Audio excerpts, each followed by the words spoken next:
Halo, sahabat saksi korban. Hari ini di LPSK kita kedatangan tamu istimewa. Ada Mbak Mary Chen, Mbak Halis Putri, dan Mbak Fitri. Nah, kita tentu udah sering dengar ya, atau tahu bahwa kalau idola-idola itu pasti punya penggemar. Dan biasanya memang penggemar-penggemar itu agak di luar nalar gitu. Entah kenapa seseorang itu digemari. Kebanyakan si artis, penyanyi, bintang film, ya, yang bahkan ada almarhum Deddy Kempot. Apa itu Sobat Ambyar? Ya, Sobat Ambyar. Sobat Ambyar, ya. Luar biasa, penggemarnya banyak banget. Ya. Nah, hari ini kita juga ketemu penggemar yang unik. Ibu-ibu ini di sini juga banyak kawan-kawannya di sini yang kumpul bersama kita di LPSK. Mereka datang ke LPSK.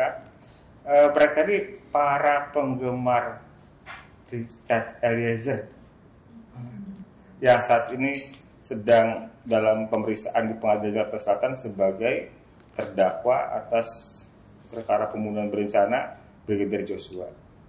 Untuk tahu lebih dalam kenapa sih mbak-mbak yang cantik ini pada jadi penggemarnya Eliezer.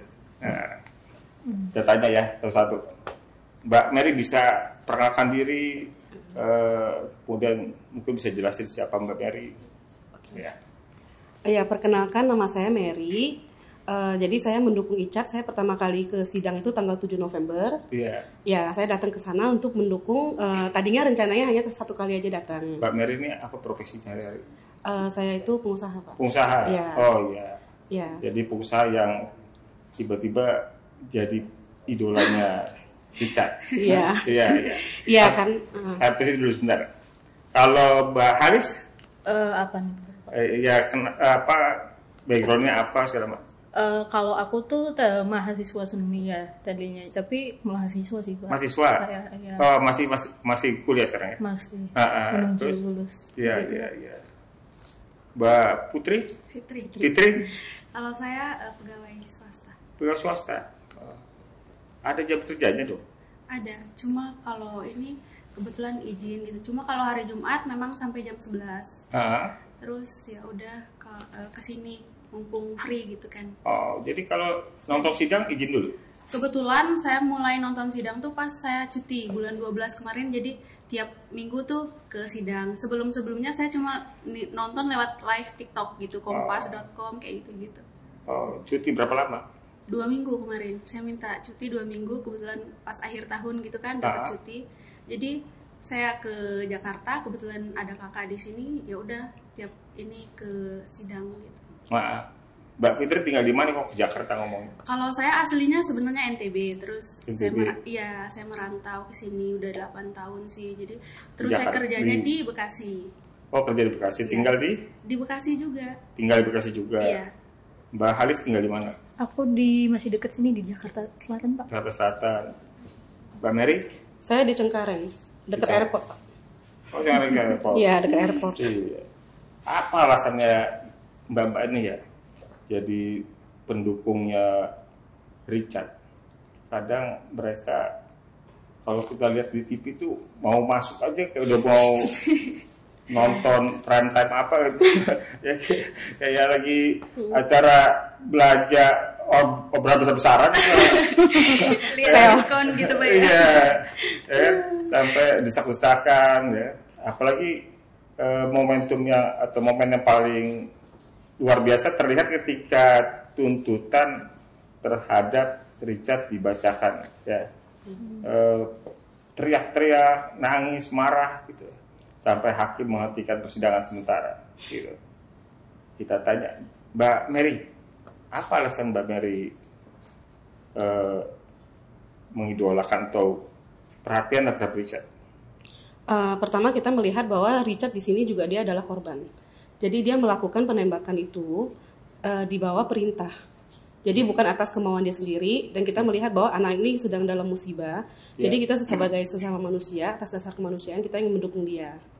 Jadi kita ingin hadir secara fisik untuk ngedukung dia bahwa Icat tidak semua orang tuh menghakimi apa yang kamu perbuat gitu loh. Ada loh orang yang mendukung kamu gitu loh. Itu alasan kita selalu datang untuk Tidak semua orang menghakimi apa yang kamu perbuat. Iya, jadi dia bisa melihat kita karena gini begini Pak Edwin. Takutnya mungkin ketika saya lihat ya, saya sangat sedih ketika pertama kali Icat dipertontonkan di muka umum. Kapan? Itu tanggal berapa ya? Kejaksaan itu. Iya, tanggal Oktober kalau nggak salah.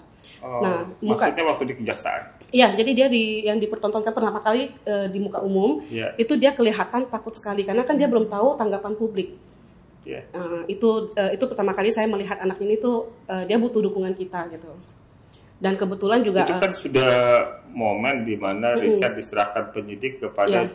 kejaksaan. ya Tetapi mulai pertama simpati pada Richard kapan? ya sejak itu Pak. Kalau Oh, saya, sejak itu. Iya, sejak itu saya. momentum Iya. penyerahan Iya, ketika- berkas dan tersangka dari penyidik kepada jaksa penuntut umum. Ya, karena Oh. kita mencoba berempati. Seandainya saya di posisi Richard pun, seandainya saya di dalam kasus seperti ini dan saya ditaruh di depan umum begitu, pasti akan takut sekali. Oh, iya. Apa tanggapan masyarakat terhadap saya gitu Pak? Ya, ya. Ya, jadi pertama kita dari empati, setelah itu kita sayang sama dia. Bahwa kita melihat kejujuran dia berusaha sekeras mungkin untuk jujur sebagai seorang justice collaborator. Iya. Dan dia konsisten. Ya. Ya. Kalau biasanya kita kenal peribahasa tak kenal maka tak sayang. Ya, Kalau ini dari empati menjadi sayang. ya Nah, betul. Kalau Mbak Halis, apa yang pertamanya menyebabkan Mbak Halis peduli sama Richard? Jadi tuh kan saya sebenarnya nggak terlalu ngikutin kasusnya dari awal Pak. Ya. Saya cuma tahu ada penembakan Ya. di Rumah Duren 3 itu. Terus pas Baradae mulai jujur dan mulai statusnya naik jadi justice collaborator, Ya. baru saya ngikutin karena pertama kali yang saya lihat dari Baradae itu, oh dia jujur ya. Itu yang pertama. Terus ketika saya kan datang ke sidangnya itu pas sidang keempat. Yeah. Nah setelah ke sidang keempat itu kan saya ngelihat proses persidangan dengan Yeah. mata kepala saya. Menurut saya Baradae itu kayak mau mengakui kesalahannya. Kan nggak semua orang tuh bisa mengakui kesalahannya gitu ya Pak. Jadi itu sih yang membuat saya bersimpati jiwa saya. Sejak Baradae dinyatakan justice collaborator oleh LPSK. Betul. Oke. Kalau Mbak Fitri? Kalau saya sih emang udah ngikutin kasusnya sih dari awal. Ya. Nah terus pertama sih saya bersimpati sama korban almarhum Joshua. almarhum Brigadir Joshua. Terus setelah itu setelah Baradae ini jujur, jadi saya merasa kayak respect gitu karena dia sudah berani jujur, sudah berani mengakui kesalahannya gitu. Walaupun banyak di luar sana, apalagi ada salah satu yang wartawan yang nanya saya gitu kan, kok bisa sih kayak support Richard sedangkan dia kan menembak, membunuh gitu.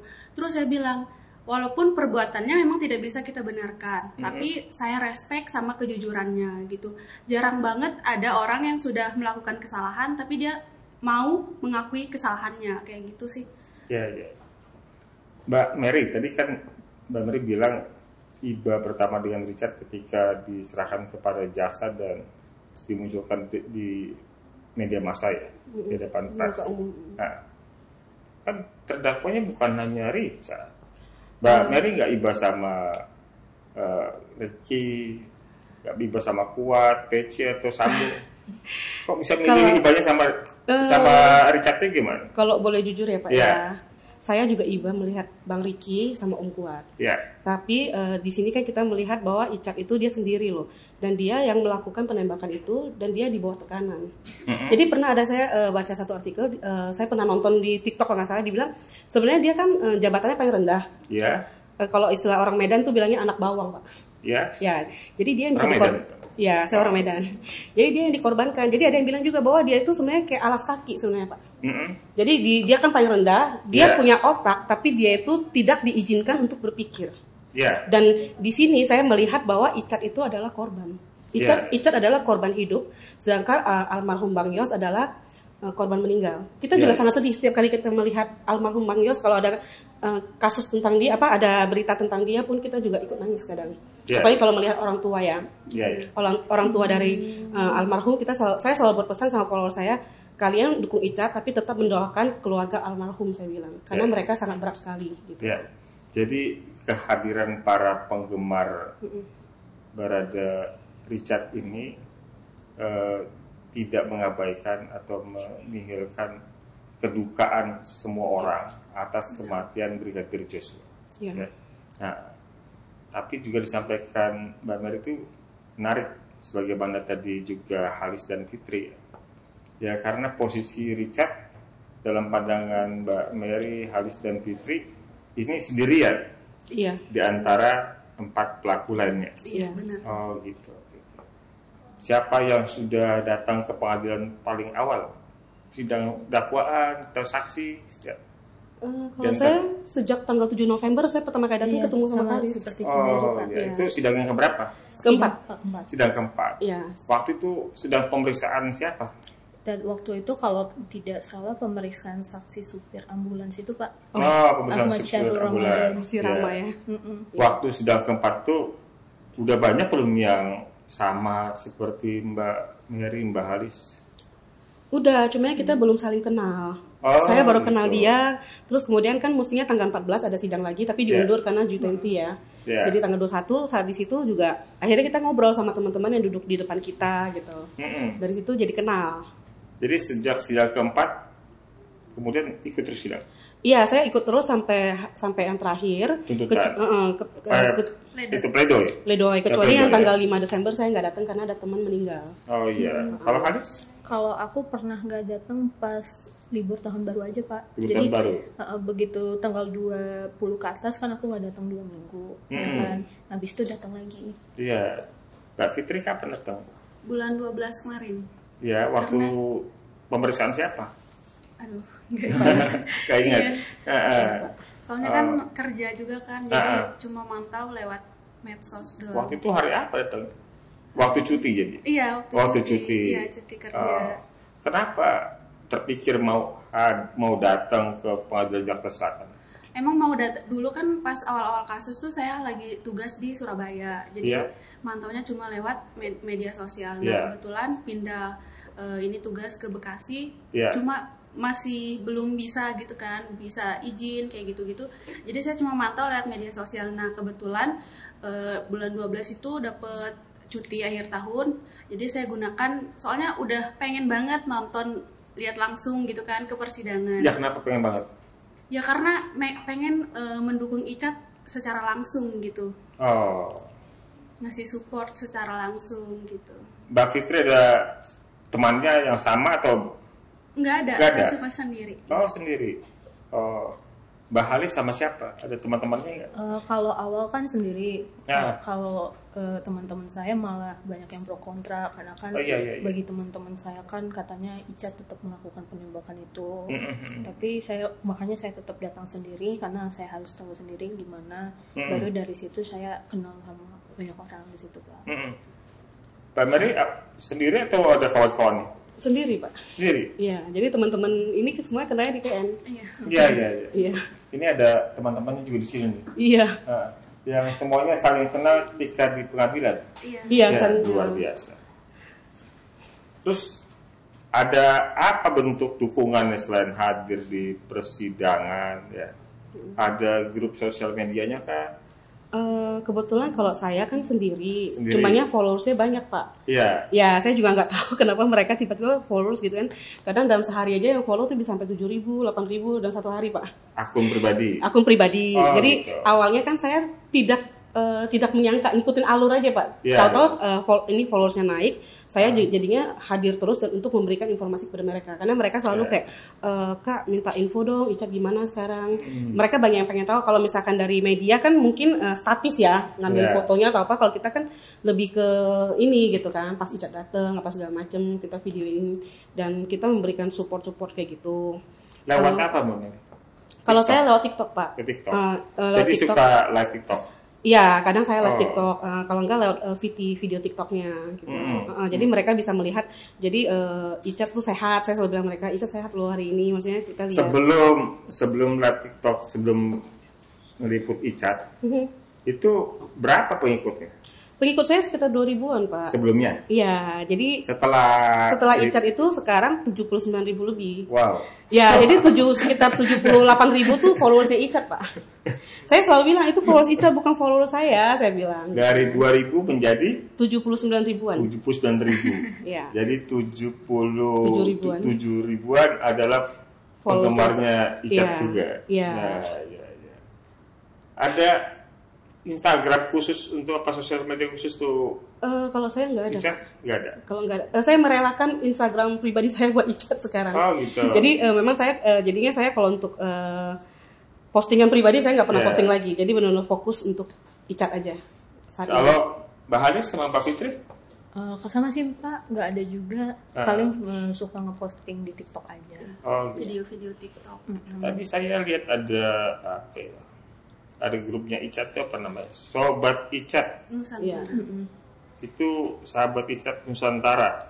Ya, itu ada temannya Pak. Udah 823 pengikut. Iya. Ini siapa yang buat ini? Itu Pak. Oh, teman-teman di sini ya? Oh, iya. Tapi belum update kayaknya. Iya. Karena sempat ada case ya. Tadinya ada grup sebelumnya itu udah Iya. berapa itu followersnya? Hampir 100.000 followers, tapi yang admin yang pegang akun itu Iya. dia ubah jadi nama pribadi Pak. Oh, jadi nama pribadi. Ya, dan dia ambil semua followersnya. Oh, Kita begitu. sebenarnya bingung sih dengan orang seperti itu, Ya, gitu ya, kan. ya. Untuk kepentingan pribadi Jadi, jadinya. Padahal itu followersnya Di Icat. awalnya atas nama? Atas nama Richly Femmes ya. richlyfems.id. Oh. Ya, kemudian diambil untuk keperluan pribadi. Akhirnya kita bikin lagi yang baru. Bukan kita Pak, mereka Pak. Yang baru. Ya, kalau saya kan emang mandiri gitu, sendiri, independen. Pernah nyapa langsung Icat di pengadilan dan disapa balik atau gimana? Selalu. Iya, Icat Selalu. kalau memang memungkinkan dia biasanya kita kan suka teriak, kalau saya suka panggil dia adik karena kan kita anggap dia adik ya, maksudnya walaupun dia brimob tapi kan tetap aja dia ini kan kita ya adek nengok dong, kalau misalnya dia mendengar Pak biasanya dia akan begini dia gitu. Ya, kalau memungkinkan dia akan gitu merespon. Anaknya sangat sopan sekali Pak. Iya. Kata yang tersebar di berita atau sosial media dibilang banyak perempuan yang mbak mama jadi penggemarnya Icat. Itu karena Icatnya jujur apa karena Icatnya ganteng atau jujur plus ganteng? Karena gantengnya ini sih Pak plusnya. Iya, gantengnya plusnya. Karena yang ini sih lebih ke jujurnya. Dia masih semuda itu aja dia berani loh Pak untuk jujur. Resikonya kan tinggi sekali Pak. Lawannya tuh kalau misalnya di Alkitab tuh seperti Daud melawan Goliat gitu kan, semut melawan gajah gitu loh. Change untuk menangnya tuh kecil gitu loh. Tapi dia tetap berani, dia mengambil yang penting dia jujur. Seperti di Playdoy kemarin dia bilang kan, dia tetap mengikuti ajaran orang tuanya untuk jadi anak yang jujur. Itu yang sangat kita kagumi Pak. Kalau misalnya dia ganteng ya itu bonusnya dia. Bonusnya dia ya. Iya, maksudnya kan kita juga ngeliat dia ya gimana ya. Ya karena dia jujur dan dia anaknya juga religius dari dulu kan. Iya. Ya artinya kejujuran itu yang membuat simpati ya. Nah, kalau soal tampilan apa yang terlihat itu bonus. Yaitu bonusnya itu. Iya, bonusnya Icat. Jadi bukan karena Icat enak dilihat, tapi karena Icat jujur, maka mbak-mbak ini bersedia meluangkan waktunya hadir setiap persidangan. Ya. Betul Pak. Gitu. Itu waktu dibacakan tuntutan ya, yang kemudian disebut 12 tahun penjara itu gimana perasaannya Mbak Mary, Mbak Halis, Mbak Fitri? Kecewa. Ada yang hadir di persidangan nggak? Pasti Pak. Kalau saya awalnya datang terus ternyata yang duluan kan Bu Putri. Ya. Jadi kebetulan ada kerjaan lagi. Jadi saya balik ke Bekasi? Balik ke Bekasi, jadi cuma nonton lewat TikTok gitu di Kompas. Mbak Halis, Mbak Mary ada di pengadilan? Ada. Jadi waktu itu yang pertama kali nangis dia udah nangis. Saya masih mencerna. Ini JPU jadi kan? Mbak Halis udah nangis sebelum membunyi 12 tahun? Udah setelah bunyi. Dia udah nangis sesenggukan, saya masih mencerna. Ini JPU bercanda ya gitu loh. Ya kan 12 tahun gitu kan. Oh gitu. Saya mencerna. 12 tahun Mbak Halis yang udah nangis duluan dia. Saya pas di depan itu udah nggak tahan, udah nangis. Terus kemudian kita ketemu sama Bang Martin kan, pengacaranya almarhum Bang Yos gitu kan, dia juga sangat mendukungnya. Saya sampai nggak sadar saya peluk, Bang gimana nih Bang, saya tanya gitu kan. Kenapa sedih Mbak Halis Mbak Mary? Karena gini Pak, Richard itu sudah menjadi seorang justice collaborator. Dia sudah jujur, dia mengungkapkan semuanya gitu kan. Kenapa dia malah yang lebih berat dari mereka yang 3 orang itu gitu loh. Harapan kita seharusnya justice collaborator itu dia mendapat reward gitu loh, lebih ringan gitu loh. Seharusnya lebih ringan daripada Ibu PC, Kuat dan Ricky. Betul. Memang bayangannya Mbak Halis, Mbak Mary dan Mbak Fitri, tuntutan terhadap Richard itu berapa idealnya? Kalau kita sih berharapnya dibebaskan, tapi kan namanya juga negara hukum gitu kan, at least diringankan. Betul. Kalau saya sih berharap ya, kalaupun sampai benar-benar harus dihukum, maksimal 3 tahun. Kalau menurut saya, kalau sampai dia harus dihukum ya Pak. Itu menurut saya loh ya. Nggak apa-apa. Orang yang nggak ngerti hukum ya. Nggak apa-apa. Tapi kita kan bebas berpendapat. Kalau harapan saya sih semoga Baradae kayak mendapatkan reward aja Pak atas kejujurannya. Saya udah seneng gitu aja. Maksudnya 12 tahun itu belum reward? Menurut saya belum Pak. Belum ya. Itu prank. Prank dari JPU. Prank. Gitu. Kemarin juga Richard baru bacain pembelaannya ya. Apa pandangan Mbak Fitri, Halis dan Mbak Mary soal pembelaan dari Richard? Menurut saya udah tulus dari hati sih Pak.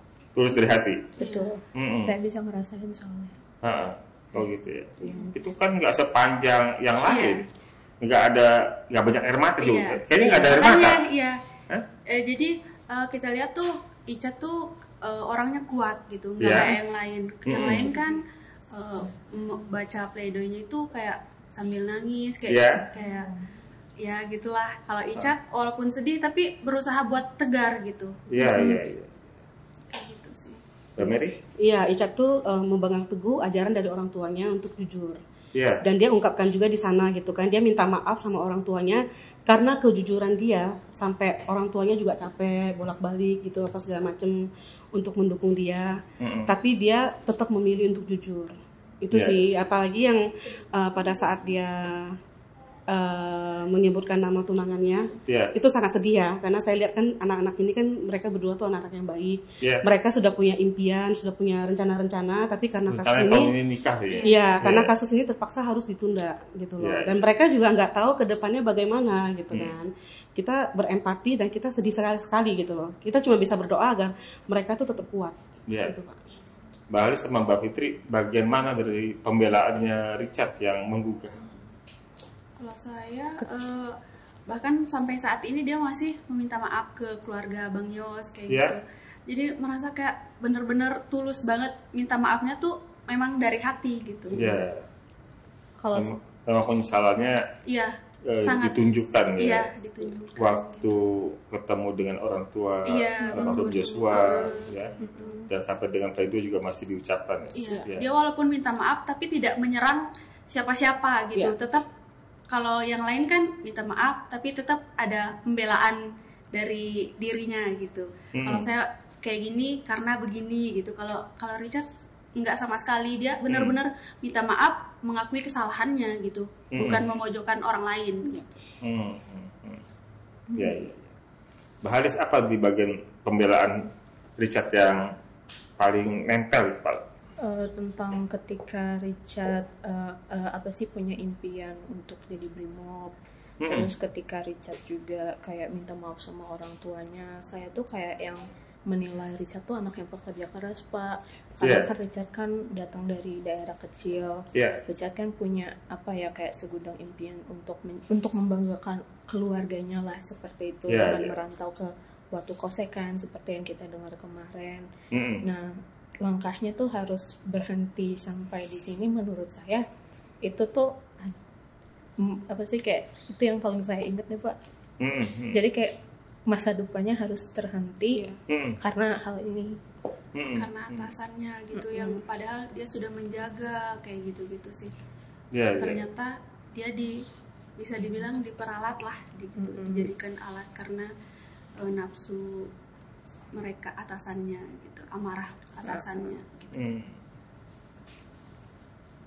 Jadi di kasus pembunuhan Brigadir Joshua kita lihat bahwa ini ada 4-1 ya, ada 5 terdakwa, keempatnya hampir sama keterangannya, saling mendukung, hanya Richard yang dalam posisi yang berbeda. Yang apa sih yang paling menyentuh ya, ketika proses persidangan Mbak ikutin, apa yang paling menyentuh perasaan? Ada nggak sesi mana, kapan? Tuntutan sih Pak. Tuntutan? Iya. Oh, Mbak Fitri juga? Iya. Mbak Mary juga? Iya. Hati kami tuh hancur Pak ketika dibacain 12 tahun itu. Kecewa gitu. Kan nggak ada, bukan saudaranya, bukan keluarganya. Iya, itulah istimewanya Icat ya Pak. Saya percaya bahwa Tuhan tuh yang menaruh beban itu di hati kita untuk sayang sama dia. Dia kan juga anaknya religius gitu. Dan kita selalu percaya bahwa Icat Tuhan pembela kita, Cat gitu loh. Jadi kita kalau bisa, makanya saya kadang di persidangan juga saya suka teriak-teriak, "Adek semangat ya Dek, percaya Tuhan ada di pihak kita," gitu kan. Ya.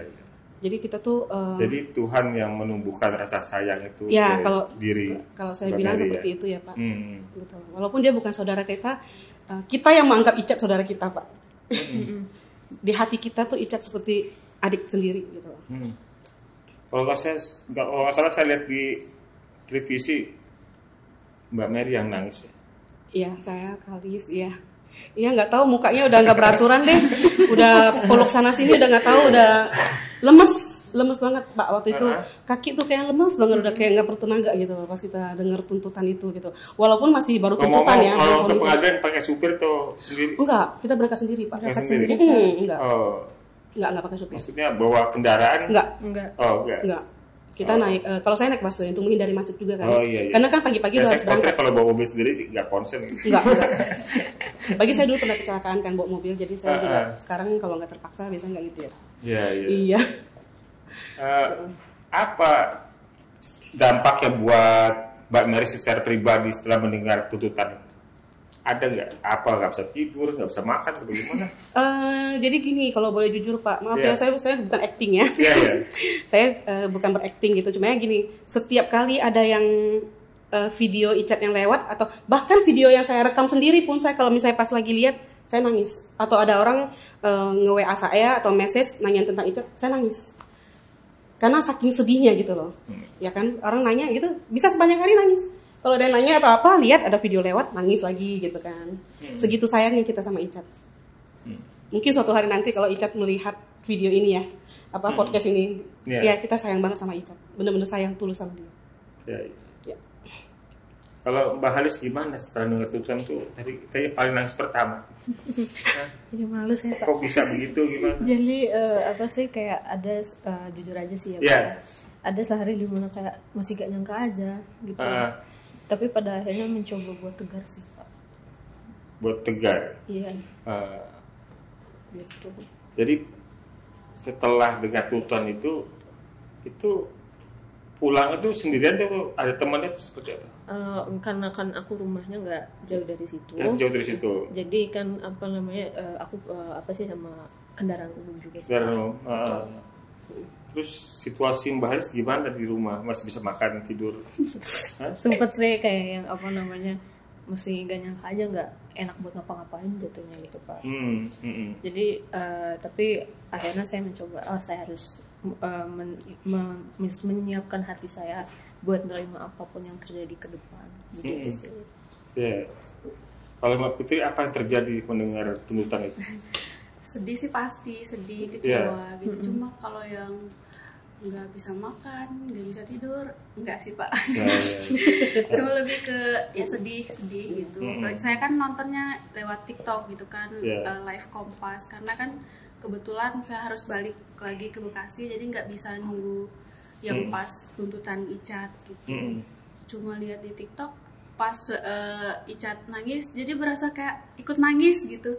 Saya ikut nangis, cuma ya udahlah gitu. itu kan juga masih tuntutan gitu. Pasti inilah insya Allah pasti diringankan bahkan dibebaskan. Amin. Mencoba tegar ya, bahwa itu prosesnya masih tuntutan, masih ada pledoi, replik duplik ya, dan vonis. Belum tentu juga tuntutan itu sepenuhnya dikabulkan oleh hakim ya. Kalau selain Mbak Mary, Mbak Halis dan Mbak Fitri, lingkungan seperti apa? Lingkungan kerja, lingkungan keluarga, mereka tahu Mbak ini dukung Richard. Respon lingkungan seperti apa, Mbak Mary? Kalau di saya 70% mendukung, 30% mereka juga tidak mendukung Richard gitu. Bahkan yang ngatain ya 70% itu di mana? Ya di keluarga, di teman juga. Bahkan ada teman saya yang nanya seperti ini. Kamu tahu dari mana kalau Richard itu jujur? Saya bilang, pertama dari ahli psikolog forensik sudah mengatakan anak ini jujur loh. Ya kan? Itu ahli yang ngomong. Yang kedua, saya sudah memilih untuk mendukung dia, jadi saya memilih untuk percaya apapun yang dia katakan. Itu pilihan juga, gitu, kan? Seperti itu, Pak. Kalau Mbak Halis? Kalau di aku 80% mendukung, 20% pro kontra. Karena yang 20% ini kan mendebatkannya itu soal Ica tetap melakukan penembakan, Pak. Tapi kalau yang 80% mengerti, paham kalau Ica tidak punya niat jahat melakukan itu. Begitu sih, Pak. Kalau dari aku. Lingkungannya Mbak Fitri gimana? Lebih ke mendukung sih, Pak, gitu. Tapi walaupun kalau teman-teman yang di NTB gitu kan, kadang ngelihat ada saya di kesorot gitu. Makanya saya kalau ke PN tuh selalu pakai masker. Karena kan saya nggak tahu-taunya disorot kayak gitu-gitu. Terus ada yang bilang, ya alay banget sih kayak gitu-gitu. Jadi saya selalu pakai masker, nggak mau disorot gitu. Emang kalau kesorot kenapa? Ada yang langsung WA atau gimana? Iya, teman-teman yang di sana, yang di NTB. Pokoknya sih ngedukung sampai gitu-gitu banget katanya. Kalau di lingkungan kantor nggak masalah? Enggak sih. Nggak masalah.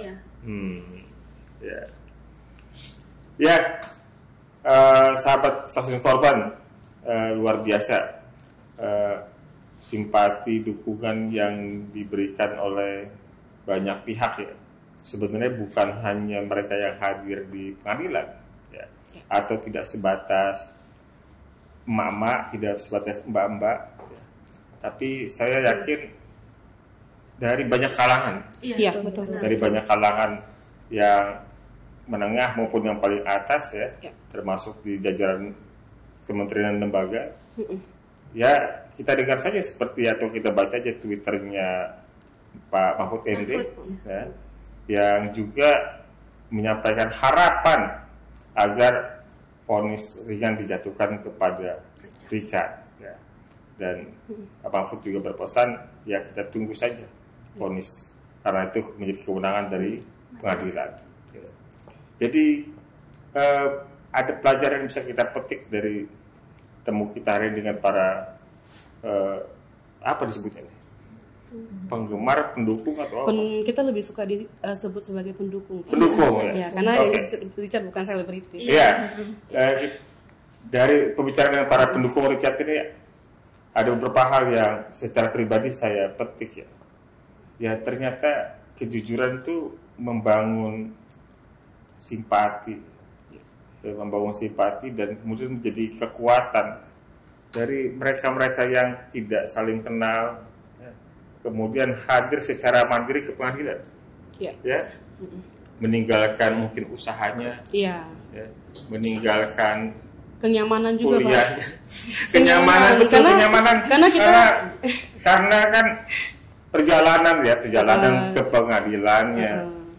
Menunggu sidangnya atau termasuk juga ngantri masuknya dan padat banget itu dalam Kalau LPSK alhamdulillah karena dapat tempat VIP di depan jadi kita enggak betul. Karena kita menjalankan tugas jadi punya tempat khusus kita bisa nyaman duduk. Tapi saya melihat secara langsung hadir 2 kali di persidangan, saya melihat bahwa luar biasa padatnya itu di ruang persidangan antara pengunjung dan wartawan kayaknya 11-12 jumlahnya. Banyakan pengunjung. Banyak pengunjung ya, iya, iya. Ya rasa iba yang berangkat dari sikap jujur itu, ya, menunjukkan bahwa memang kejujuran itu adalah mata uang yang sama bagi semua orang. Gitu. Jadi kita semua mengakui, memberikan apresiasi, memberikan reward kepada mereka yang mau jujur, dan kita tidak suka, tidak bisa terima terhadap mereka yang berbohong. Ya. Apalagi dalam peristiwa ini ada jatuh korban Brigadir Joshua, ya. Tentu keluarga Brigadir Joshua berhak atas keadilan seadil-adilnya. Ya.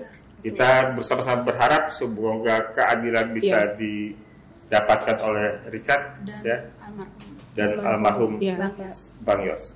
Demikian, terima kasih atas obrolan kita, sampai ketemu lagi di lain kesempatan. Bye.